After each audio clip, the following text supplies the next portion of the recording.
everyone. Today we are going to start our second lecture of P block elements. We are going to start from heading 7.1.5 that is electronegativity. First thing, electronegativity generally decreases down the group. Why it happens? Electronegativity मतलब electron की तरफ attraction. Electron की तरफ attraction क्यों घटता है? क्योंकि हमको मालूम है कि नीचे जाते टाइम मेटेलिक कैरेक्टर बढ़ता है।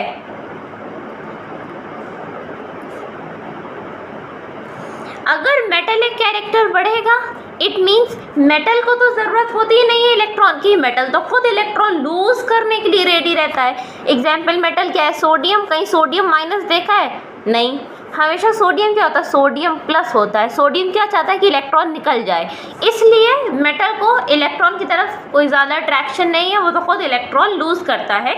इसीलिए जो उसकी इलेक्ट्रोनेगेटिविटी है वो नीचे जाते टाइम कम होती है। बट सबसे पहले अगर आप डाटा एनालाइज करें, सबसे पहले जो इलेक्ट्रोनेगेटिविटी घटी है वो 0.9 यूनिट घट रही है, then 0.1 unit, then again 0.1 unit. देख रहे हैं डिफरेंस कितना कम हो रहा है। एंड एंटीमनी और बिस्मुथ में तो लगभग सेम ही हो गया। ऐसा क्यों हुआ? ड्यू टू पुअर शील्डिंग या फिर more correctly poor screening of D and F electrons। D and F electron को अच्छे से धक्का नहीं दे पाएंगे। क्या होगा? Z इफेक्टिव पॉजिटिव चार्ज बढ़ जाएगा। पॉजिटिव चार्ज एटम के थोड़ा बाहर भी फैलेगा तो इलेक्ट्रॉन जब आएगा उसको अपनी तरफ अट्रैक्ट करेगा। मेटल क्या बोलता है कि अट्रैक्ट नहीं करना है, लेकिन पुअर शील्डिंग की वजह से जो पॉजिटिव चार्ज होगा, न्यूक्लियस होगा, वो इनकमिंग इलेक्ट्रॉन को अट्रैक्ट करना चाहेगा। दोनों फैक्टर लगभग बराबर हो जाएंगे, इसलिए एंटीमनी और बिस्मुथ की इलेक्ट्रोनेगेटिविटी लगभग बराबर हो जाएगी। That is given in your NCERT table 7.1, that is 1.9 and 1.9। तो अब ऑर्डर इलेक्ट्रोनेगेटिविटी का क्या हो जाएगा कि सबसे ज़्यादा नाइट्रोजन की, देन फॉस्फोरस की, देन आर्सेनिक की, देन एंटीमनी की, और फिर लगभग बराबर बिस्मुथ की। राइट? अगर ऑप्शन में कहीं ऐसे ग्रेटर देन की साइन की जगह अगर आपको लगभग इक्वल वाला साइन मिल जाए तो गलत मत कर दीजिएगा। अगर ऑप्शन में ये ना हो, खाली ये हो, तो इसको टिक करिएगा, क्योंकि आर्सेनिक और एंटीमनी की कुछ बुक्स में इन दोनों के भी बराबर हम लोगों को इलेक्ट्रोनेगेटिविटीज दी गई हैं। नेक्स्ट हम चलते हैं फिजिकल प्रॉपर्टीज़ के ऊपर। फिजिकल प्रॉपर्टीज़ क्या है कि जो सबसे पहला एलिमेंट है nitrogen, only that one is gas. खाली ये गैस है, बाद बाकी के जितने एलिमेंट्स हैं फॉस्फोरस, आर्सेनिक, एंटीमनी, बिस्मुथ, ये सभी सॉलिड्स हैं। अगर कोई बोले कि ग्रुप 15 एलिमेंट्स में क्या लिक्विड स्टेट, नेटिव स्टेट है किसी एलिमेंट की, ठीक है, कोई ये पूछ रहा है, तो then this statement is wrong. ऐसा कुछ भी नहीं है। ग्रुप 15 एलिमेंट्स में खाली या तो गैस पाई जा रही है या फिर सॉलिड्स पाए जा रहे हैं। अब ऐसा क्यों होता है कि नाइट्रोजन गैस होती है और फॉस्फोरस डायरेक्ट सॉलिड हो जाता है, ये मैं अभी आपको थोड़ी देर बाद बताऊंगी। सेकेंड थिंग, जैसे कि हम कल प्रीवियस लेक्चर में डिस्कस हम कर चुके हैं कि नाइट्रोजन और फॉस्फोरस नॉन मेटल्स होते हैं, आर्सेनिक, एंटीमनी मेटलॉइड्स होते हैं, एंड बिस्मुथ मेटल होता है। इसीलिए हम बोल रहे हैं कि मेटेलिक कैरेक्टर बढ़ रहा है। मेटेलिक कैरेक्टर बढ़ने के मेन दो रीज़न दिए हुए हैं। First, decrease in ionization enthalpy. Ionization enthalpy decrease करती है, वी हैव ऑलरेडी डिस्कस्ड। ऐसा क्यों होता है? क्योंकि एटॉमिक साइज बढ़ जाता है। एटॉमिक साइज बढ़ जाता है तो जेड इफेक्टिव कम हो जाता है, तो इलेक्ट्रॉन को निकालना और ज़्यादा इजी हो जाता है। और decrease in ionization enthalpy, and second जो फैक्टर है that is increase in atomic size. Fine. Next we are going to discuss about boiling point. So the order of boiling point, it generally increases down the group. अब increase क्यों होता है? Increase इसलिए होता है क्योंकि wonder वाल forces क्या होते हैं? इंक्रीज होते हैं। ठीक है, वंडर वाल फोर्स इंक्रीज होंगे तो बॉइलिंग पॉइंट हमारा बढ़ जाता है। बट यहाँ पर एक एक्सेप्शन है, अगर आप ध्यान से देखें एंटीमनी और बिस्मुथ का। एंटीमनी और बिस्मुथ में थोड़ा सा डिफरेंस है। बिस्मुथ जो है 1837 इसका बॉइलिंग पॉइंट है और एंटीमनी का 1860 है। ऐसा क्यों है? क्या है, देखो बिस्मुथ क्या होता है, मेटल होता है, तो ये मेटलिक बॉन्ड यहाँ पर बनाएगा और साथ ही साथ यहाँ पर क्या होता है कि पुअर शील्डिंग के डी एंड एफ इलेक्ट्रॉन भी आ जाते हैं, इसलिए इसका बॉइलिंग पॉइंट यहाँ पर कम हो जाता है। अगर मैं इसका ऑर्डर लिखूँ तो दैट विल बी नाइट्रोजन सबसे ज़्यादा, सॉरी नाइट्रोजन सबसे कम, नाइट्रोजन का तो देखिए सबसे कम है, इससे ज़्यादा फॉस्फोरस, इससे ज़्यादा आर्सेनिक। अब यहाँ पर एक्सपेक्ट हम क्या करेंगे कि यहाँ पर एंटीमनी आना चाहिए, बट ऐसा नहीं होगा, यहाँ पर बिस्मुथ आएगा देन यहाँ पर एंटीमनी आएगा। रीज़न मैंने आपको बता दिया कि पुअर शील्डिंग के डी एंड एफ इलेक्ट्रॉन आ जाते हैं। और अब हम नेक्स्ट डिस्कस करेंगे मेल्टिंग पॉइंट। मेल्टिंग पॉइंट क्या है कि आर्सेनिक तक के तो रेगुलरली इंक्रीज कर रहा है, डाटा ही देख लीजिए 63, 317, 1089, ठीक है, लगातार इंक्रीज करा, बट जैसे ही एंटीमनी और बिस्मुथ आए आर्सेनिक से यहाँ पर डिक्रीज करा, आर्सेनिक का ज़्यादा है, एंटीमनी का कम है, बिस्मुथ का तो उससे भी कम है, ये ऑर्डर है। अब ऐसा क्यों होता है? देखिए अगर खाली नाइट्रोजन फॉस्फोरस आर्सेनिक तक के देखें, हालांकि आर्सेनिक में डी इलेक्ट्रॉन आ जाते हैं बट स्टिल उतना ज़्यादा फर्क नहीं पड़ता है, इंक्रीजिंग एटॉमिक साइज सब कुछ बैलेंस कर लेता है, क्योंकि मेल्टिंग पॉइंट जो होता है एक तो एटॉमिक साइज के ऊपर डिपेंड करता है, वन डर वाल फोर्सेस के ऊपर डिपेंड करता है, सिमेट्री ऑफ क्रिस्टल के ऊपर डिपेंड करता है, और भी कई सारे फैक्टर हैं जिसके ऊपर मेल्टिंग पॉइंट हमारा डिपेंड करता है। इसलिए एटॉमिक साइज इंक्रीज होने की वजह से यहाँ पर जो हमारा मेल्टिंग पॉइंट है वो तो बढ़ रहा है, बट जैसे ही एंटीमनी और बिस्मुथ आए यहाँ पर पुअर शील्डिंग के डी इलेक्ट्रॉन आ गए, उसी को हम ये भी बोलते हैं कि इनर्ट पेयर इफेक्ट होता है, पुअर शील्डिंग के डी इलेक्ट्रॉन आ जाते हैं तो जेड इफेक्टिव बढ़ जाता है, तो एटॉमिक साइज जितना बढ़ना चाहिए वो उतना बढ़ भी नहीं पाता है। और भी कुछ फैक्टर्स होते हैं जो कि इंक्रीजिंग मेल्टिंग पॉइंट के खिलाफ चले जाते हैं, इसलिए यहाँ पर जो मेल्टिंग पॉइंट है वो कम हो जाता है। अगर मैं इसका ऑर्डर लिखूँ तो आएगा, देखिए सबसे ज़्यादा जो मेल्टिंग पॉइंट है आर्सेनिक का है, राइट, आर्सेनिक का सबसे ज़्यादा है, उसके बाद एंटीमनी का है, फिर बिस्मुथ का है, देन फॉस्फोरस का है, देन नाइट्रोजन का है। अभी ऑर्डर काफ़ी आड़ा तिरछा हो गया, इसको कैसे आपको याद करना है, इसको आप एक ट्रिक की जैसे याद कर लीजिए कि भाई एनसीईआरटी ने ऑलरेडी लिखा हुआ है कि मेल्टिंग पॉइंट जो है आर्सेनिक तक के बढ़ता है देन डिक्रीज हो जाता है। आर्सेनिक तक की कोई चीज़ बढ़ रही है फिर डिक्रीज हो जाए, इसका मतलब आर्सेनिक का मैक्सिमम मेल्टिंग पॉइंट हुआ। आप सबसे पहले लिख देंगे कि आर्सेनिक का मेल्टिंग पॉइंट सबसे ज़्यादा हुआ, फिर आपने याद करा था कि आर्सेनिक तक के मेल्टिंग पॉइंट तो बढ़ रहा है, मतलब नाइट्रोजन फॉस्फोरस आर्सेनिक, आर्सेनिक का सबसे ज़्यादा, फिर फॉस्फोरस, फिर नाइट्रोजन, बट स्टिल फॉस्फोरस जो है एंटीमनी और बिस्मुथ के साथ में compete नहीं कर पाता है। ऑलरेडी मैं आपको बता चुकी हूँ कि बॉइलिंग पॉइंट यहाँ पर एंटीमनी का ज़्यादा होता है बिस्मुथ से, उसी तरीके से मेल्टिंग पॉइंट किसका ज़्यादा हो जाएगा, एंटीमनी और बिस्मुथ में एंटीमनी का ज़्यादा हो जाएगा, देन बिस्मुथ आ जाएगा, फिर जो रेगुलर ऑर्डर है कि फॉस्फोरस देन नाइट्रोजन, जो हमने ऑलरेडी याद करा था कि आर्सेनिक का सबसे ज़्यादा होता है, फिर फॉस्फोरस, फिर नाइट्रोजन, फिर यहाँ पर फॉस्फोरस या नाइट्रोजन आ जाएंगे। अब रीज़न आपको लिखना हो तो आप लिखेंगे कि from nitrogen to arsenic the melting point increases due to increase in atomic size, but it abruptly decreases from arsenic to bismuth due to inert pair effect और poor shielding D and F electrons. Fine, now next we discuss about density. Discussing about density, first thing that is very clear to us कि mass बढ़ना ही बढ़ना है। Nitrogen phosphorus arsenic antimony bismuth में bismuth का मास सबसे ज़्यादा होगा, नाइट्रोजन का मास सबसे कम होगा। जो डेंसिटी होती है, डेंसिटी का जो फॉर्मूला है वो मास बाय वॉल्यूम है, राइट। रेडियस भी लगभग बढ़ती ही बढ़ती है, हालांकि उतनी डी एंड एफ इलेक्ट्रॉन की वजह से कहीं कहीं ये है कि बढ़ती तो है बट उतनी नहीं बढ़ती है जितनी बढ़नी चाहिए, वो फैक्टर तो है बट रेडियस बढ़ रही है। इसलिए जो डेंसिटी है, डेंसिटी मास के ऊपर भी डिपेंड करती है और वॉल्यूम के ऊपर भी डिपेंड करती है। Density directly proportional to mass होती है क्योंकि मास बढ़ रहा है, और 4/3 पाई आर क्यूब करके भी हम देखें कि अगर प्रोपोर्शनल टू आर क्यूब भी देखें तो भी डेंसिटी बढ़ेगी। इसलिए यहाँ पे कोई भी एक्सेप्शन नहीं है, जो डेंसिटी है वो बढ़नी ही बढ़नी है।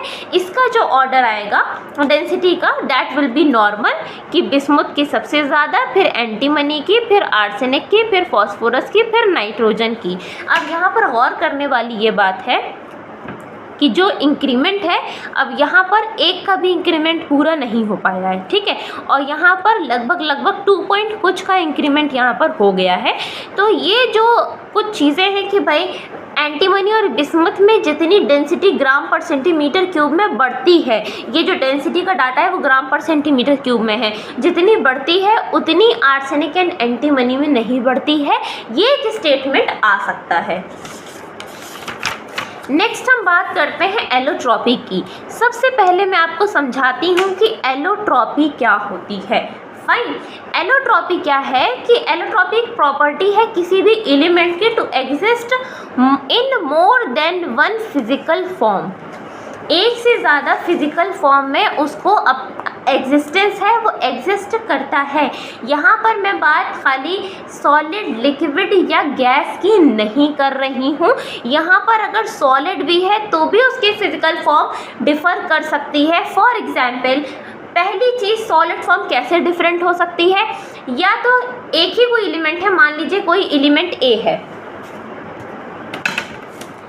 मान लीजिए कोई एलिमेंट ए है, अगर इसकी सॉलिड फॉर्म डिफर करनी है तो हो सकता है एक सॉलिड फॉर्म इसकी अमॉर्फस हो और दूसरी क्रिस्टलाइन हो, या फिर अगर क्रिस्टलाइन फॉर्म भी डिफ़र कर रही है, हो सकता है क्रिस्टलाइन फॉर्म इसलिए डिफ़र कर रही हो क्योंकि अरेंजमेंट ऑफ एटम्स अलग अलग हो, राइट। अरेंजमेंट ऑफ एटम्स अलग अलग हो क्योंकि 3D में अरेंजमेंट होता है। हो सकता है लेयर सेम हो, मान लीजिए ये लेयर दोनों फॉर्म में, ठीक है, अगर क्रिस्टलाइन की बात करेंगे दोनों लेयर सेम है, मान लीजिए इसके नीचे 2 एटम आते हैं, देन ये दोबारा लेयर रिपीट होती है अगर 3D में है। मान लीजिए यहाँ पे खाली एक ही एटम आ रहा है, फिर ये लेयर रिपीट हो रही है, इसलिए कभी कभी क्रिस्टलाइन फॉर्म में भी डिफरेंस आ जाता है।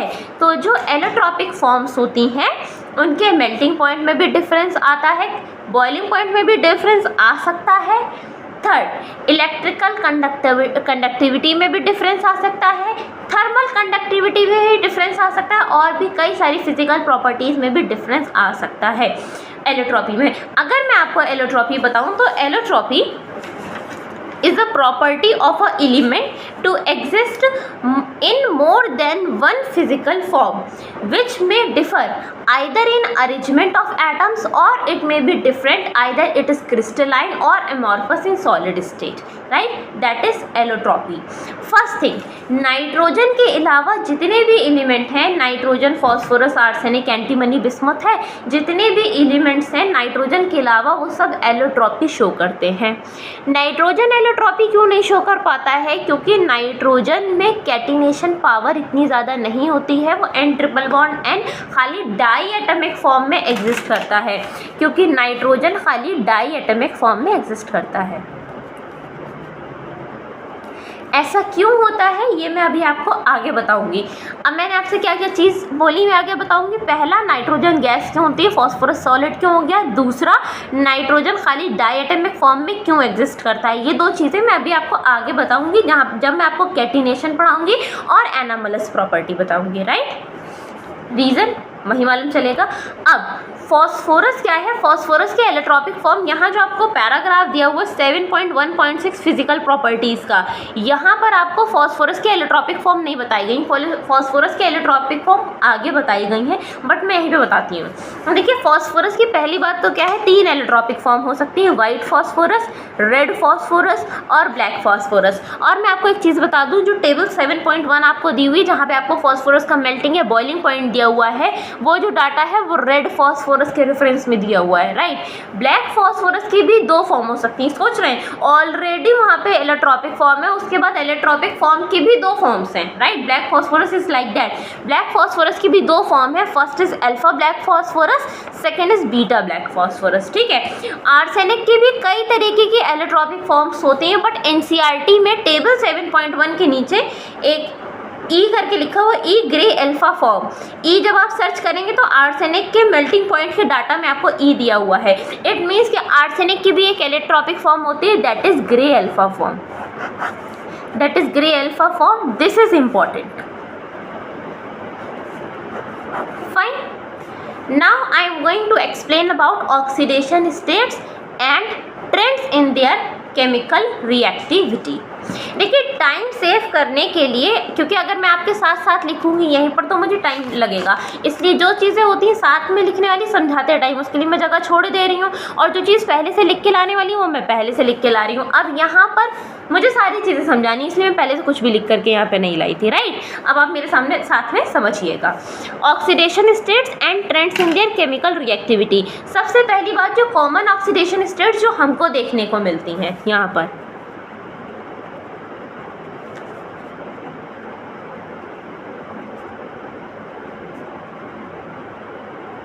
वो है -3, +3 एंड +5, राइट। -3, +3 एंड +5।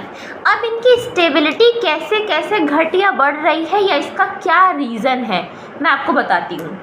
देखिए सबसे पहली बात तो nitrogen, phosphorus, arsenic, antimony, bismuth, जब आप नीचे जाते हैं तो मेटेलिक कैरेक्टर बढ़ता है। अगर मेटेलिक कैरेक्टर बढ़ेगा तो आप मुझे बताइए, देखिए जो टॉपिक्स है ना उनको लिंक करके हम पढ़ेंगे, राइट, तो हमको ज़्यादा देर तक, दिनों तक रिटेन रहेगा और हमारे क्वेश्चंस सही होंगे, गलत नहीं होंगे जब हम टॉपिक्स को लिंक करेंगे, ठीक है। क्योंकि मेटेलिक कैरेक्टर बढ़ रहा है, मेटल आप बताइए कटाइन बनाएगा कि अनाइन बनाएगा? मेटल तो कटाइन पॉजिटिव चार्ज बनाना चाहेगा, इसलिए जो -3 की स्टेबिलिटी है वो डिक्रीज करती है डाउन द ग्रुप, इसलिए हम बोलते हैं कि -3 स्टेबिलिटी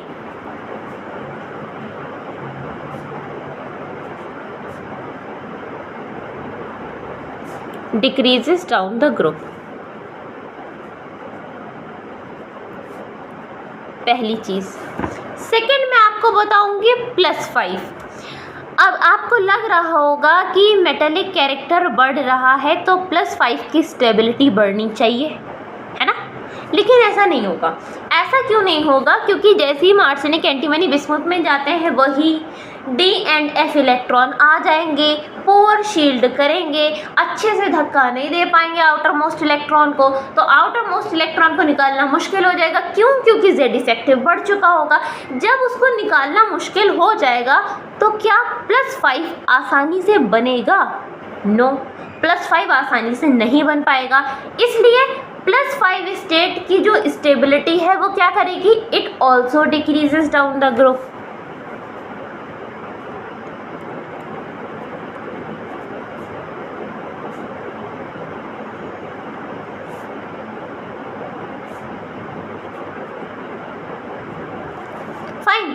+5 में खाली NCERT आपकी लिखती है, खाली एक नॉन कंपाउंड है, दैट इज BiF5।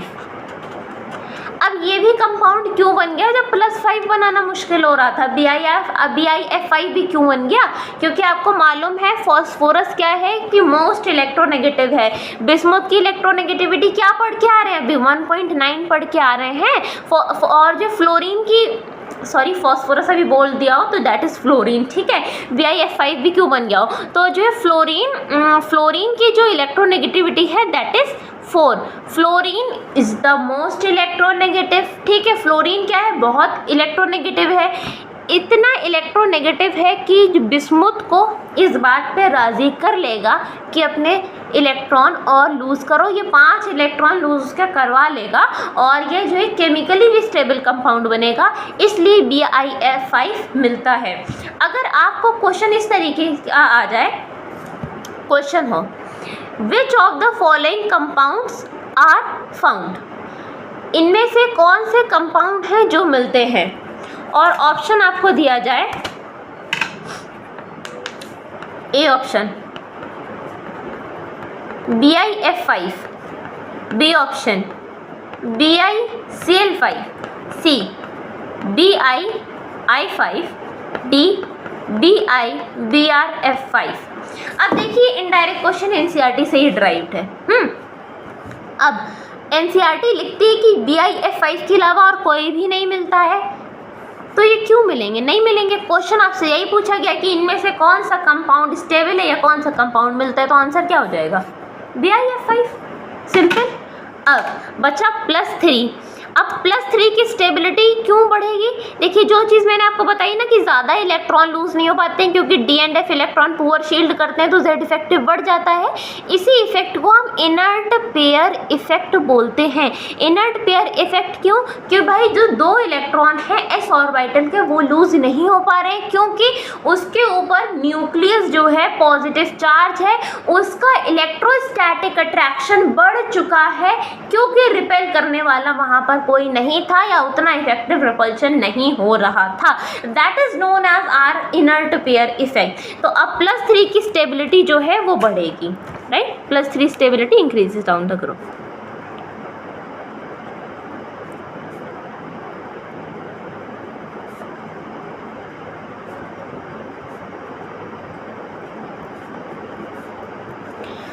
अब ये बात ध्यान रखने वाली है कि -3 की स्टेबिलिटी क्यों घटी थी। -3 की स्टेबिलिटी क्यों घटी थी? इसलिए घटी थी क्योंकि मेटेलिक कैरेक्टर बढ़ रहा था।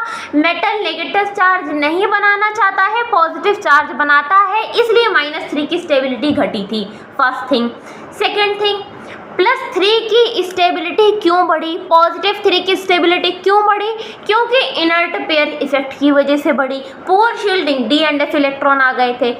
+5 की स्टेबिलिटी क्यों घटी? भाई मेटेलिक कैरेक्टर बढ़ रहा था तो पॉजिटिव चार्ज बनाना चाहिए था। +5 की क्यों घट गई? +5 की इनर्ट पेयर इफेक्ट की वजह से घटी क्योंकि एस इलेक्ट्रॉन निकल ही नहीं पा रहे थे तो +5 बना ही नहीं। हालांकि एक कंपाउंड पाया जाता है +5 स्टेट में, दैट इज BiF5, राइट?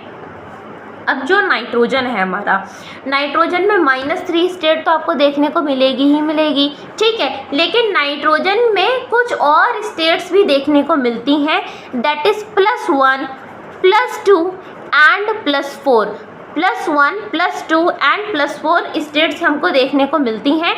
और क्योंकि आपकी एनसीईआरटी लिखती है nitrogen exhibit +1, +2, +4 oxidation state also. और ये स्टेट्स आपको कब देखने को मिलती हैं, कहाँ देखने को मिलती हैं? जब नाइट्रोजन ऑक्सीजन के साथ में रिएक्ट करता है और नाइट्रोजन की अलग अलग ऑक्साइड्स मिलती हैं। आगे मैं आपको पढ़ाऊंगी, NO पढ़ाऊंगी, N2O पढ़ाऊंगी, NO2 पढ़ाऊंगी, N2O3 पढ़ाऊंगी, N2O5 पढ़ाऊंगी। Nitrogen की अलग अलग ऑक्साइड्स में ये अलग अलग ऑक्सीडेशन स्टेट भी देखने को मिलती हैं। वहीं फास्फोरस में भी +1 और +4, +1 और +4 ऑक्सीडेशन स्टेट देखने को मिलती है। कब? फॉस्फोरस ऑक्सीजन किस नहीं, अब यहाँ पर एनसीईआरटी में लिखा हुआ है ऑक्सी एसिड। देखिए यही सारी लाइन जो है ध्यान देने की। अब मान लीजिए अगर आपको उन्होंने स्टेटमेंट में दे दिया, नाइट्रोजन में लिख दिया कि nitrogen show +1, +2, +4 oxidation state when it reacts with its oxy acid and phosphorus show +1 and +4 oxidation state when it reacts with oxygen. अगर आपको ठीक से याद नहीं होगा तो आप इसको कहते हैं हाँ ये पढ़ा था, ठीक है, लेकिन ऐसा नहीं है। नाइट्रोजन कभी ऑक्सीडेशन स्टेट शो कर रहा है जब ये ऑक्सीजन के साथ में रिएक्ट कर रहा है, और फॉस्फोरस का भी इसको शो कर रहा है जब ये ऑक्सी एसिड्स के साथ में रिएक्ट कर रहा है। जब फॉस्फोरस ऑक्सी एसिड्स के साथ में रिएक्ट कर रहा है तो ये सारी ऑक्सीडेशन स्टेट शो कर रहा है। नाउ मैं बात करूंगी डिस्प्रोपोर्शनेशन रिएक्शन की। देखिए डिस्प्रोपोर्शनेशन रिएक्शन क्या होता है पहले मैं बता दूं। एक कंपाउंड होता है वो साइमल्टेनियसली ऑक्सीडाइज होगा और साइमल्टेनियसली रिड्यूस होगा, वो डिस्प्रोपोर्शनेशन रिएक्शंस कहलाती हैं। पहला जो केस आपके एनसीईआरटी में दिया हुआ है वो नाइट्रोजन का दिया हुआ है, सेकेंड फॉस्फोरस का दिया हुआ है, दोनों आपको समझा देती हूँ।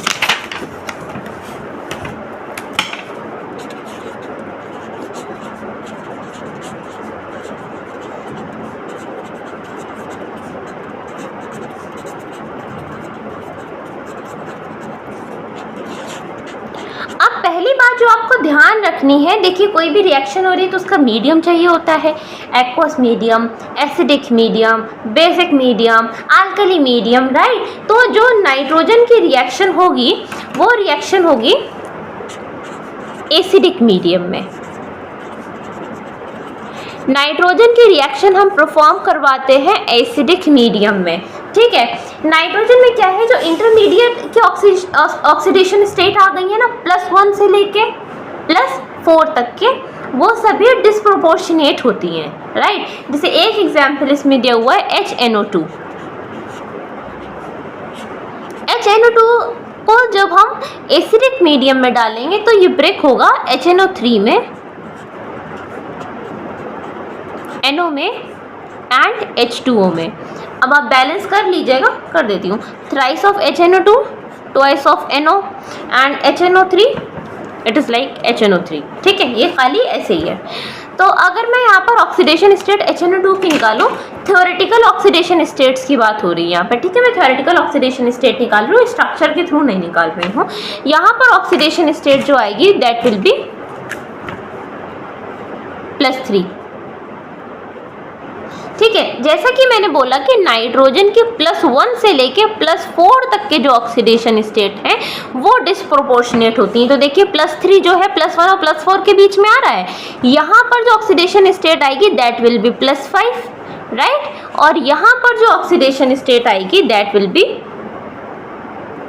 -2। तो जो +3 है वो +5 में और -2 में डिस्प्रोपोर्शनेट हो गई। +3 से +5 जाने का मतलब ऑक्सीडेशन होना,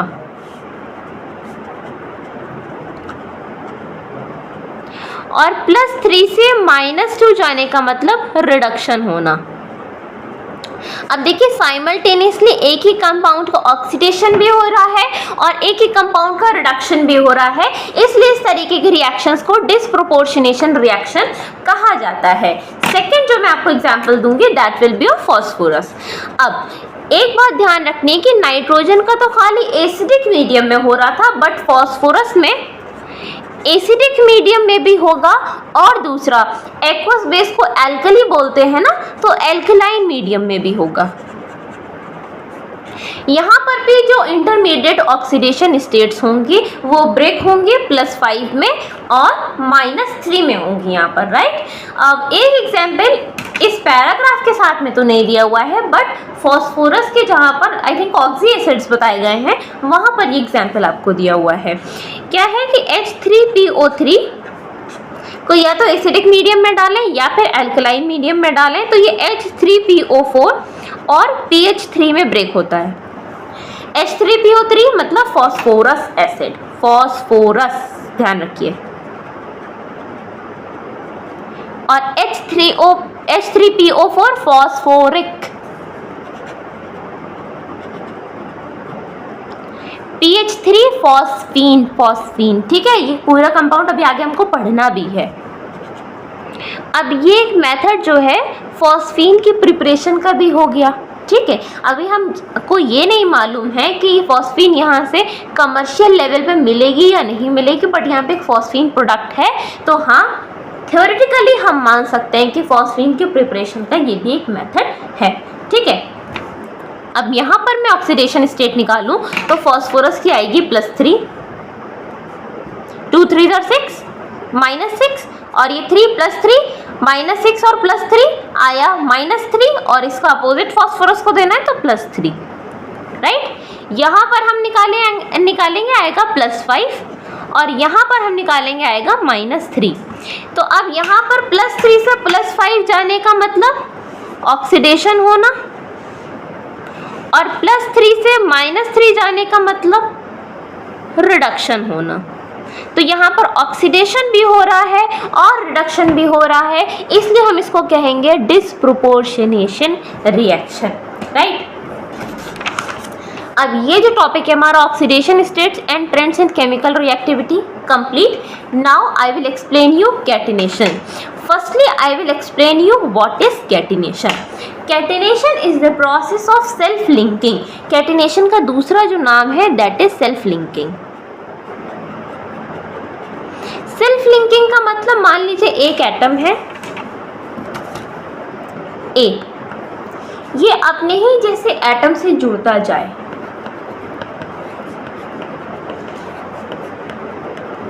तो ये जो बॉन्ड बन रहा है इसको हम बोलते हैं कैटिनेशन। अच्छा, एक बात मैं आपको और बता दूं कि जितनी पूरी पीरियोडिक टेबल है, इतने सारे 118 एलिमेंट्स हैं, उन सभी एलिमेंट्स में कार्बन की कैटिनेशन पावर हाईएस्ट है। यही वजह है कि कार्बन लंबी लंबी चेन्स बनाता जाता है और इसकी वैल्यू इतनी ज़्यादा हो गई है कि इसके लिए अलग ब्रांच बन गई, that is organic chemistry, right. तो carbon has the highest catenation power fine. अब हम बात करेंगे कि नाइट्रोजन कैटिनेशन पावर शो नहीं करता है। क्यों नहीं करता है? आई विल एक्सप्लेन यू। फर्स्टली जो कैटिनेशन पावर है वो आर्सेनिक की है, देन अगर हम इसी ग्रुप की बात करें, वैसे तो कार्बन की हाईएस्ट हो जाएगी, बट इसी ग्रुप की बात करें तो सबसे ज़्यादा arsenic, then phosphorus, then nitrogen. अब नाइट्रोजन कैटिनेशन पावर शो क्यों नहीं करता है? क्योंकि कैटिनेशन पावर शो करने के लिए सिंगल बॉन्ड बनाने होते हैं। कैटिनेशन को शो करने के लिए सिंगल बॉन्ड बनाने होते हैं। जो नाइट्रोजन का सिंगल बॉन्ड बनता है N और N, फॉस्फोरस का भी बना लेती हूँ तो साथ में ही कंपैरिजन हो जाएगा। फॉस्फोरस का जो बॉन्ड है वो लंबा बनेगा। क्यों? क्योंकि जो फॉस्फोरस 3p, यहाँ पे 3p ऑर्बिटल बड़ा होता है, इसलिए ये थोड़ा दूर दूर फॉस्फोरस हो जाएगा और बॉन्ड लेंथ बढ़ जाएगी। नाइट्रोजन की बॉन्ड लेंथ कम होगी क्योंकि 2p छोटा होता है। बट अब आप सोच रहे हैं कि बॉन्ड अगर छोटा है तो उसकी मजबूती ज़्यादा होनी चाहिए, लंबा बॉन्ड है तो दूरियां ज़्यादा हैं, तोड़वाना आसान है, बट ऐसा नहीं है। अब यहाँ पर छोटा बॉन्ड तो है, बट क्या है कि जो नॉन बॉन्डिंग इलेक्ट्रॉन्स हैं उनका रिपल्शन भी छोटे लेंथ में बहुत ज़्यादा है। कैसे? एक तो लोन पेयर ही हो गए, उसके बाद जब नाइट्रोजन की जो इलेक्ट्रॉनिक कॉन्फ़िगरेशन है दैट इज S2p3। अब यहाँ से एक नाइट्रोजन तो आके जुड़ गया, बट ये दो तो ऐसे ही फालतू पड़े हुए हैं। तो एक नाइट्रोजन इसका और दूसरा ये नॉन बॉन्डिंग इलेक्ट्रॉन हो गए और ये लोन पेयर हो गया। लोन पेयर का रिपल्शन तो फिर भी उतना नहीं है क्योंकि लोन पेयर तो फॉस्फोरस में आना ही है। जो नॉन बॉन्डिंग वाले हैं ना, इनका रिपल्शन बहुत ज़्यादा है, इसीलिए नाइट्रोजन जो है कैटिनेशन पावर शो नहीं कर पाता है।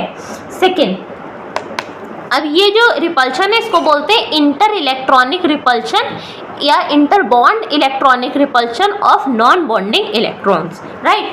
अब इसीलिए नाइट्रोजन को अपनी वैलेंसी तो सेटिस्फाई करनी है। अब ये जो दो इलेक्ट्रॉन ऐसे ही रह गए, इनको जो है आपस में कंबाइन बॉन्ड वगैरह तो बनवाना ही है ताकि नाइट्रोजन की भाई कंप्लीट हो ऑक्टेट, इसको भी स्टेबिलिटी मिले। तो अब नाइट्रोजन क्या करता है, ये एक नाइट्रोजन है, ये दूसरा नाइट्रोजन है, H2 तो यही है, इसका P3।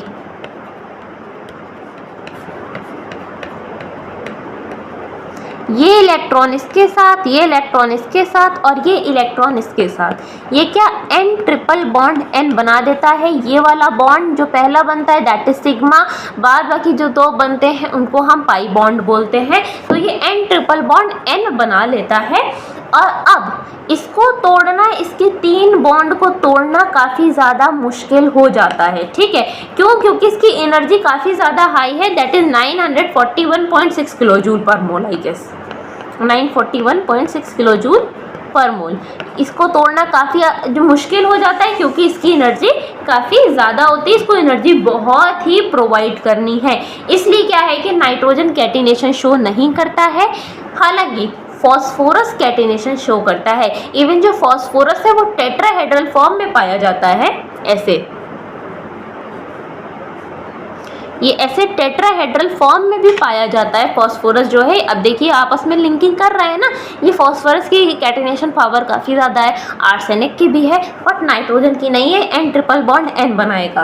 अब यहीं से मैं आपको बताऊं कि नाइट्रोजन गैस क्यों है और phosphorus, even arsenic, antimony, bismuth जो आगे के एलिमेंट हैं वो सॉलिड क्यों है और नाइट्रोजन गैस क्यों है। पहली बात, N ट्रिपल बॉन्ड N बना रहा है, 3 बॉन्ड बना रहा है तो बॉन्ड लेंथ जो है मॉलिक्यूल साइज और कॉम्पैक्ट हो जाएगा, पास पास आ जाएंगे। वहीं फॉस्फोरस है, फॉस्फोरस तो खूब कैटिनेशन दिखा रहा है, इवन अगर हम इसकी बेसिक यूनिट टेट्राहेड्रल वाली भी लें तो भी ऐसे है ये फॉस्फोरस। अब इसका सरफेस एरिया आप देख रहे हैं इतना ज़्यादा बढ़ गया है। सॉलिड, लिक्विड और गैस की मैं बात करूं तो ये कैसे डिसाइड होता है, जो इसके इंटर एटमिक अट्रैक्शंस होते हैं, जो इसके बॉन्ड फोर्सेस होते हैं वही तो डिटरमाइन करते हैं ना। अब वैसे मैं इसकी डिटेल में नहीं जा रही हूँ, अगर खाली सरफेस एरिया को देख करके आप बताएं, जितना ज़्यादा सरफेस एरिया उतनी ज़्यादा वॉन्डर वॉल फोर्सेस तो स्ट्रॉन्ग अट्रैक्शन हुआ तो सॉलिड हो जाएगा, तो इसीलिए फॉस्फोरस सॉलिड होता है, नाइट्रोजन गैस होता है। कैटिनेशन पावर होती नहीं नाइट्रोजन में, ठीक है, डी इलेक्ट्रॉन होते नहीं है। जो पी ऑर्बिटल है वो छोटे होते हैं तो अच्छे से ओवरलैप नहीं कर पाते जो सिंगल बॉन्ड बने। हालांकि अगर खाली सिंगल बॉन्ड की बात करें तो सिंगल बॉन्ड फॉस्फोरस का ज़्यादा मजबूत हो जाएगा, स्ट्रेंथ इसकी ज़्यादा हो जाएगी, किससे? नाइट्रोजन से, क्योंकि यहाँ पर तो इलेक्ट्रॉन का रिपल्शन स्टार्ट हो गया है। जबकि अगर बात करें कि नाइट्रोजन जिस हालत में पाया जाता है, जो उसकी नेटिव स्टेट है, जो उसका नेटिव बॉन्ड है, that is N triple bond N, इसकी स्ट्रेंथ ज़्यादा है फॉस्फोरस के सिंगल बॉन्ड से, ठीक है, ये बात यहाँ ध्यान रखनी है। अगर कोई बोल रहा है कि नाइट्रोजन का जो बॉन्ड है वो क्या स्ट्रेंथ होगी, उसकी तो पहले पूछो कि सिंगल बॉन्ड की बात कर रहे हो या फिर नेटिव बॉन्ड की बात कर रहे हो। नेटिव बॉन्ड की बात कर रहे हो तो वहां पे जो है 3 बॉन्ड बनने, 2 पाई और 1 सिग्मा, ठीक है। अब हम आते हैं एनामलस प्रॉपर्टीज ऑफ नाइट्रोजन के ऊपर। फाइन, एनामलस मतलब होता है अजीब प्रॉपर्टीज नाइट्रोजन की, अलग प्रॉपर्टीज नाइट्रोजन की। और ये बात हम जानते हैं कि जो नाइट्रोजन है, इवन नाइट्रोजन नहीं, जो पूरे पी ब्लॉक या इस ब्लॉक में भी हम बात कर रहे थे, जो टॉप मोस्ट एलिमेंट होता है, जैसे कि अगर हम lithium, sodium, potassium, rubidium, caesium की बात करते हैं तो लिथियम एनामलस दिखाता है। Beryllium, magnesium, calcium, strontium, barium, radium की बात करते हैं तो बेरिलियम अलग दिखाता है। ऐसे बोरोन फैमिली में तो बोरोन की एनामलस प्रॉपर्टी होती है। इसी तरीके से ग्रुप 15 में जो टॉप मोस्ट एलिमेंट है नाइट्रोजन, वो एक एनामलस प्रॉपर्टी शो करता है। ऐसा क्यों होता है? राइट, सो जो हमारा नाइट्रोजन है, सबसे पहली बात तो कि इसका साइज जो है, एटॉमिक साइज, वो काफ़ी ज़्यादा कम है, small size.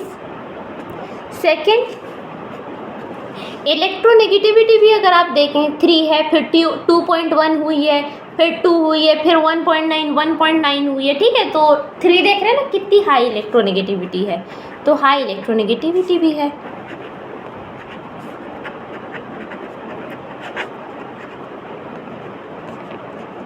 Let me check कि आ रहा है क्लियर कि नहीं आ रहा है। ओके फाइन, ठीक है, हाई इलेक्ट्रोनेगेटिविटी भी है। देन पहला स्मॉल साइज, दूसरा हाई इलेक्ट्रोनेगेटिविटी। स्मॉल साइज है तो आयनाइजेशन एंथैल्पी भी बहुत होगी, तो हाई आयनाइजेशन एंथैल्पी भी है।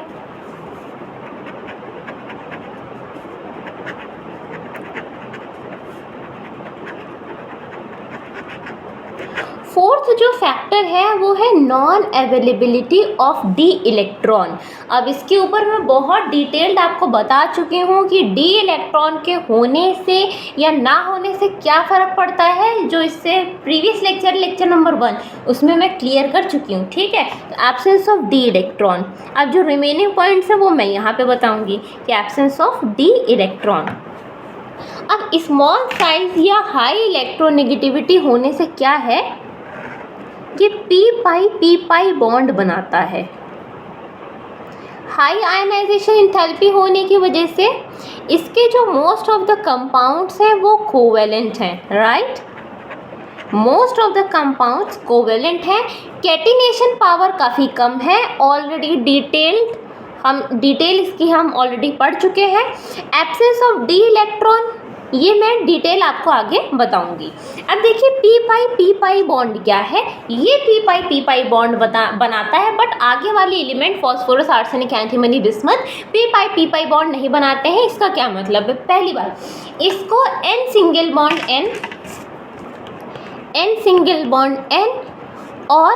N और N का जो मैं पी पाई बॉन्ड की बात कर रही हूँ, इन दोनों चीज़ को कंफ्यूज मत कर दीजिएगा प्लीज़, ठीक है। क्योंकि ये जो N और N है ये सिग्मा बॉन्ड है, और ये पी पाई में डबल बॉन्ड में जो पाई कैरेक्टर जो आता है, पाई बॉन्ड की बात मैं कर रही हूँ, ये सिग्मा बॉन्ड की बात नहीं है। इसलिए इन दो चीज़ों को कंफ्यूज मत करिएगा। जो मैंने सिंगल बॉन्ड के बारे में आपको बात बताई है कि सिंगल बॉन्ड वीक होता है, N और N में बनता तो है बट सिंगल बॉन्ड से कैटिनेशन नहीं हो पाता, इसके बाद पी पाई बॉन्ड बनने होते हैं। वो सारी चीज़ें एकदम ठीक हैं। अब जो मैं आपको बताऊंगी that is about P pi bond. ये पी पाई क्या है बता देती हूँ। जैसे N ट्रिपल बॉन्ड N है, ये जो बीच वाला बॉन्ड है ये सिंगल बॉन्ड है जिसकी मैं बात ऑलरेडी कैटिनेशन में कर चुकी हूँ। ये जो ऊपर वाले बॉन्ड है ये वाला बॉन्ड और ये वाला बॉन्ड ये पी पाई बॉन्ड है। इनके बारे में मैं आपसे बात अब करने जा रही हूँ। फाइन, ठीक है। तो ये जो नाइट्रोजन का स्मॉल साइज है और जो हाई इलेक्ट्रोनेगेटिविटी है इसकी वजह से पी पाई बॉन्ड खाली नाइट्रोजन में मिलता है, आर्सेनिक एंटीमनी बिस्मुथ में नहीं मिलता है। ऐसा क्यों होता है, राइट? जब नाइट्रोजन का पाई बॉन्ड बनने चलता है तो यहाँ पर जो साइड वाइज ओवरलैपिंग होती है वो होती है, जैसे ये N और N ये सिंगल बॉन्ड मान लीजिए बन चुका है, ये 2p के ऑर्बिटल्स होते हैं, राइट? ये 2p के ऑर्बिटल्स होते हैं। ये पास ये भी जो बना है ये भी 2p के ऑर्बिटल से ही बना है। तो यहाँ पर ओवरलैपिंग, प्रॉपर ओवरलैपिंग हो जाती है, ठीक है, इसलिए प्रॉपर बॉन्ड यहाँ पर बन जाता है। इसीलिए हमको N ट्रिपल बॉन्ड N देखने को मिल जाएगा। ये वाला जो बॉन्ड बनेगा ये वाले से बन जाएगा, जो ये तीसरा बॉन्ड जो बना वो ऐसे बन जाएगा, ठीक है। इसलिए हमको यहाँ पर पी पाई बॉन्ड देखने को मिलता है। बट फॉस्फोरस में क्यों नहीं दिखता है? फॉस्फोरस में इसलिए नहीं दिखता है, जो इसकी पाई बॉन्ड की एनर्जी होती है वो भी आप नोट कर लीजिए, that is 941.4 kilo joule per mole. 941.4 kilo joule per मोल काफ़ी हाई है। अब फॉस्फोरस में ऐसा क्यों नहीं होता है? देखो फॉस्फोरस ऑलरेडी 3p ऑर्बिटल से बना हुआ है, राइट? ऑलरेडी 3p ऑर्बिटल से इसके ओवरलैप इस तरीके से हुआ होगा। अब जो 3p मान लीजिए ये जो सिग्मा बॉन्ड बनेगा z एक्सिस के थ्रू बनेगा, ठीक है। ये x वाला है और ये y वाला, ये ऑलरेडी इतनी दूर है तो यहाँ पर ये ओवरलैप अच्छे से नहीं हो पाता है। इसलिए फॉस्फोरस आर्सेनिक में पी पाई बॉन्ड हमको देखने को नहीं मिलता है। Hence P pi bond is not found in phosphorus due to poor overlapping of p orbital. Fine. अब नाइट्रोजन के कौन कौन से पी पाई बॉन्ड बनते हैं ये मैं आपको बता देती हूँ। नाइट्रोजन पी पाई बॉन्ड किसके साथ बनाता है? पहली बात तो जो पी पाई बॉन्ड बनता है, ये जो स्मॉल साइज का जो फर्क पड़ा था इसीलिए पड़ा था, स्मॉल साइज था तभी 2p ऑर्बिटल था, ठीक है, तभी प्रॉपर ओवरलैपिंग हो पा रही थी। पी पाई बॉन्ड स्मॉल के साथ बनता है। तो जो इसी के पीरियड के एलिमेंट्स होते हैं, नाइट्रोजन किसका है? सेकेंड पीरियड का है। तो सेकेंड पीरियड में और कौन आएंगे? कार्बन आ गया, ऑक्सीजन आ गया, ठीक है, यही सब तो आएंगे। एक तो नाइट्रोजन खुद अपने साथ बनाता है, एक तो पी पाई यहाँ देखने को मिला, दूसरा नाइट्रोजन कार्बन के साथ भी बनाया हुआ दिख सकता है, नाइट्रोजन ही ऑक्सीजन के साथ भी दिखाई दे सकता है, ठीक है। अब यहाँ पर वैलेंसी और अपनी सेटिस्फाई हो जाएंगी। ये जो एग्जाम्पल है ये पी पाई बॉन्ड के हैं। यहाँ तक ये क्लियर हुआ? नेक्स्ट, अब फॉस्फोरस, आर्सेनिक, एंटीमनी और बिस्मुथ ये जितने भी होंगे ये वाला बॉन्ड नहीं बनाएंगे क्योंकि प्रॉपर ओवरलैपिंग नहीं हो पाएगी, इफेक्टिव पी पाई बॉन्ड नहीं मिलेगा, ठीक है। अब इनका बॉन्डिंग पैटर्न क्या है, अब इनके कैसे बॉन्ड बनते हैं, ठीक है, उनके बारे में हम डिस्कस करते हैं कि इनका बॉन्डिंग पैटर्न क्या है।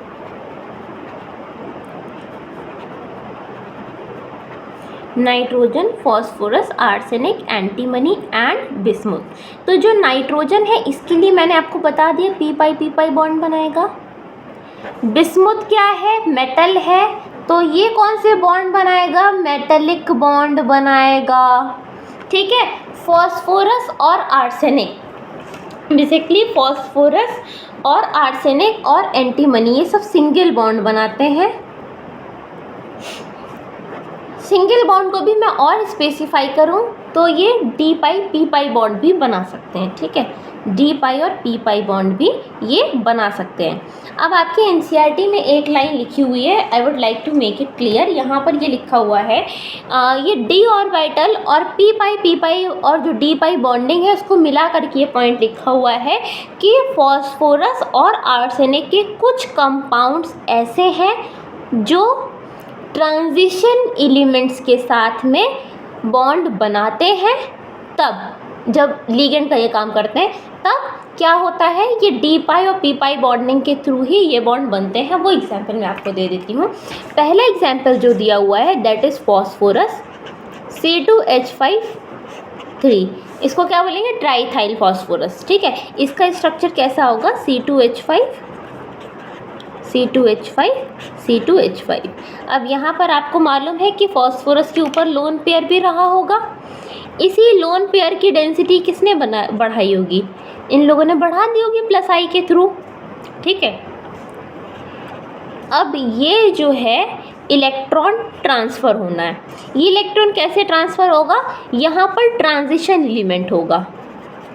अगर ये चीज़ किसी को समझ में नहीं आ रही है तो जब वो कोऑर्डिनेशन कंपाउंड पढ़ेगा तो उसको और अच्छे से समझ में आ जाएगी। वैसे मैं यहाँ कोशिश करूँगी कि आपको क्लियर हो जाए यहीं पर ही, ठीक है। ये ट्रांजिशन एलिमेंट है जिसको हम सेंट्रल मेटल एलिमेंट भी, सीए में सेंट्रल मेटल कोऑर्डिनेशन कंपाउंड अलग अलग तरीके से नाम होते हैं, यहाँ ये देगा। यहाँ पर इसका एक डी ऑर्बिटल वैकेंट होता है, जो इसका एक डी ऑर्बिटल वैकेंट होता है यहाँ पर ये इलेक्ट्रॉन भेज देता है। यहाँ पर ये इलेक्ट्रॉन आ जाते हैं और इसके ऑक्टेट को कंप्लीट करते हैं। तो यहाँ पर ये क्या बोलते हैं इसको बोलते हैं लिगेंड। लिगेंड जो इलेक्ट्रॉन प्रोवाइड कर रहा है, यहाँ पर ये कैसे एक्ट कर रहा है, ये एक्स्ट्रा पॉइंट है, कंसेप्चुअल है, पूछा जा सकता है, ठीक है। यहाँ पर ये एज ए लुईस बेस भी बिहेव कर रहा है और ये कैसे बिहेव कर रहा है, as a Lewis acid. Fine. Second example जो दिया हुआ है वो दिया हुआ है AsC6H5 होल थ्राइस। फाइन। अब ये आर्सेनिक है और यहाँ पर ये फिनाइल ग्रुप जुड़ा हुआ है। बेंजीन है, वैसे आप नॉर्मल सोच रहे होंगे बेंजीन है, बट जब ये जुड़ता है तो इसको फिनाइल ग्रुप बोलते हैं, ठीक है। यहाँ पर ये लोन पेयर पड़े हुए हैं। ये लोन पेयर ऐसे ही डी ऑर्बिटल में जा करके देगा, कोई ट्रांजिशन एलिमेंट होगा, फिर ये लुईस बेस की जैसे काम करेगा और वो लुईस एसिड की जैसे काम करेगा। और जब ये इलेक्ट्रॉन जब ट्रांसफ़र करेगा तो जो बॉन्ड यहाँ पर बनेगा या तो पी पाई डी पाई बॉन्ड बनेगा या फिर डी पाई बॉन्ड भी बनेगा। फाइन। अच्छा, ये जो C2H5 ये मैंने एक एग्जाम्पल लिया हुआ है C2H5 और P का। आपकी बुक में एक एग्जाम्पल और दिया हुआ है, जैसे R3PC double bond O। Fine, sorry R3P double bond O। ये भी हैवियर एलिमेंट्स की जो बॉन्डिंग होती है, ये एग्जाम्पल वहाँ पर दिया हुआ है। कहाँ पर दिया हुआ है, जब यहाँ पर D pi p pi bond बनेगा, D pi p pi bond बनेगा। यहाँ पर लाइन में एज इट इज रीड कर देती हूँ। Beside restricting its covalency to 4, यह नाइट्रोजन की कोवेलेंसी 4 होगी। I will explain you. Can not form d pi p pi bond. ये मैंने आपको बताया कि phosphorus arsenic antimony bismuth p pi bond नहीं बना सकते हैं, बट क्या बना सकते हैं, d pi p pi bond बना सकते हैं और डी पाई बॉन्ड भी बना सकते हैं। और ये वाले जो दो बॉन्ड हैं ये नाइट्रोजन नहीं बना सकता है, क्योंकि नाइट्रोजन के पास डी ऑर्बिटल नहीं होता है। अब D pi p pi bond के जो एग्जाम्पल दिए उसको आप हाईलाइट करिए, that is R3P double bond O and R3P double bond CH2। Highlight करते रहिएगा, पूछे जा सकते हैं, ये ऐसे आपसे क्वेश्चन पूछा जाएगा। मान लीजिए उन्होंने क्वेश्चन दे दिया कि take the example in which d pi p pi bond is shown. अब वहाँ पर आपको डी पाई के भी एग्जाम्पल देगा, कुछ पी पाई के भी देगा। तो अगर आपको ये एग्जाम्पल याद होंगे तो आप वहाँ पर आसानी से टिक कर सकते हैं, ठीक है। Phosphorus and arsenic can form d pi bond. जो मैंने आपको बताया कि फॉस्फोरस और आर्सेनिक डी पाई बॉन्ड भी बना सकते हैं। यहाँ पर एग्जाम्पल एग्जाम्पल किसका है, डी पाई बॉन्ड बना सकते हैं जब ये डी ब्लॉक के ट्रांजिशन एलिमेंट के साथ में जब ये इसको अपना लोन पेयर डोनेट करेंगे, वहाँ पर ये लुईस बेस की जैसे काम करेंगे, वो लुईस एसिड के साथ में काम करेगा, वहाँ पर ये बॉन्ड डी पाई बॉन्ड बनेगा। देखिए ठीक है, ये जो मैं आपको जितने भी एक्सप्लेन कर रही हूँ लाइन बाय लाइन एनसीईआरटी ही चल रहा है। अगर आप मेरा एक्सप्लेनेशन सुनने के बाद में एनसीईआरटी पढ़ते हैं तो जो पॉइंट एनसीईआरटी में हिडन है वो भी आपको मालूम चल जा रहे हैं, जो एनसीईआरटी के पॉइंट्स में एक्सप्लेनेशन की ज़रूरत है वो भी आपको मालूम चल रहे हैं। जहाँ पर एज इट इज़ आपको रीड या हाईलाइट करवानी बात होती है वो भी मैं आपको बता देती हूँ। मेरा लेक्चर सुनने के बाद जब आप एनसीईआरटी पढ़ेंगे तो पॉइंट वाइज आपको मेरा लेक्चर रिकॉल भी होगा और एनसीईआरटी भी आपको एज इट इज़ याद होती जाएगी। अगर मैं line by line NCERT use करूँ और रीड करूँ तो उससे लेक्चर भी लेंदी होगा और बोरिंग भी हो जाएगा, क्योंकि वो काम आप खुद भी कर सकते हैं, एनसीईआरटी आप रीड कर सकते हैं। मेन बात है कि एनसीईआरटी लाइन बाय लाइन आपको समझा दी जाए, तो वो मैं आपको समझा रही हूँ, एक्स्ट्रा कुछ भी नहीं पढ़ा रही हूँ। ठीक है, एक्स्ट्रा पढ़ा के पढ़ाएंगे इस तो करना नहीं, क्योंकि उससे क्वेश्चन पूछे नहीं जाने हैं, राइट। अब क्योंकि नाइट्रोजन में डी ऑर्बिटल नहीं होता है, अब आते हैं absence of D orbital in nitrogen.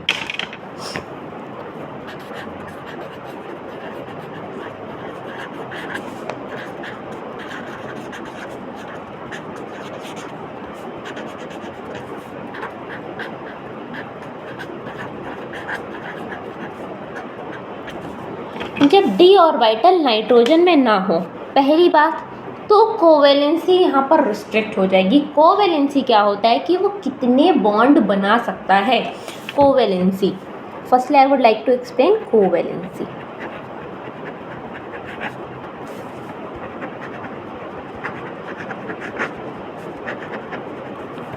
Ability to form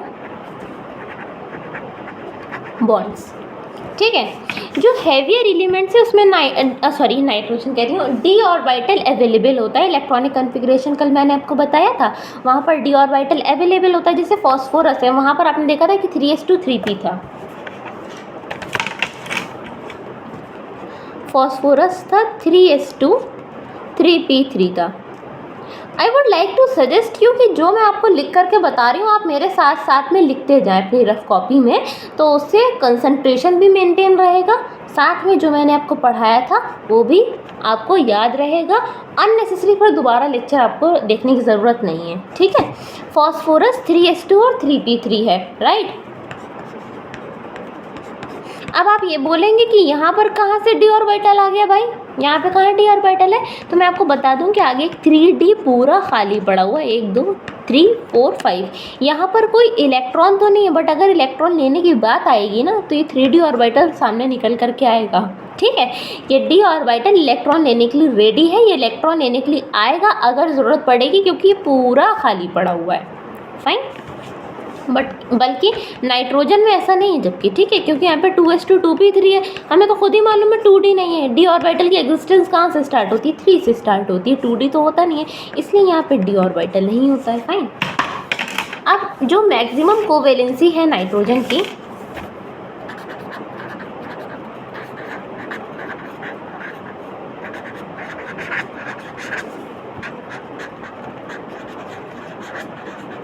maximum covalency nitrogen की क्या हम बोलेंगे, 4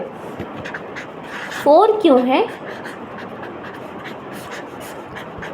क्योंकि इसका जो इलेक्ट्रॉनिक कन्फिग्रेशन है that is s2p3, outer most electronic configuration, ठीक है। अगर कहीं पर इसको अपने लोन पेयर डोनेट करने होंगे, अगर कहीं पर इसको अपने लोन पेयर डोनेट करने हैं तो ये s ऑर्बिटल के लोन पेयर अपने डोनेट कर देगा, फाइन। और जो p ऑर्बिटल है यहाँ पर ये सिंगल बॉन्ड बना लेगा, तो क्या वो 4 बॉन्ड ये बना सकता है ना, वो बात अलग है बनाता है कि नहीं बनाता है, we are not going on that issue कि बनाता है तो पॉजिटिव चार्ज आ जाता है, वो तो आएगा ही आएगा। लोन पेयर जा रहा है, कहीं पर NH4 बन रहा है तो यहाँ पॉजिटिव नेट चार्ज तो आना ही है, बट इसकी मैक्सिमम कोवेलेंसी क्या है कि मैक्सिमम कोवेलेंसी इसकी 4 है, सिर्फ 4 है।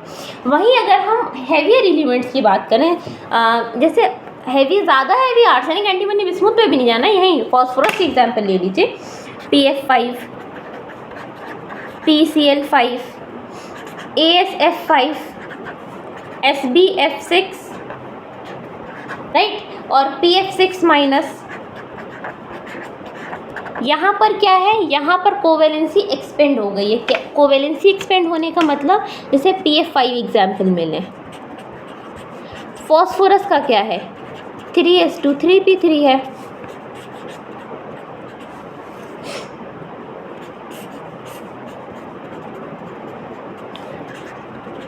ये ग्राउंड स्टेट है, राइट। अब एक्साइटेड स्टेट में जाएगा। अब मैंने बताया बॉन्डिंग करनी होगी, तो जो फॉस्फोरस है अपना इलेक्ट्रॉन वो रेडी रखेगा किसके लिए, एक्साइट करवाने के लिए, फाइन।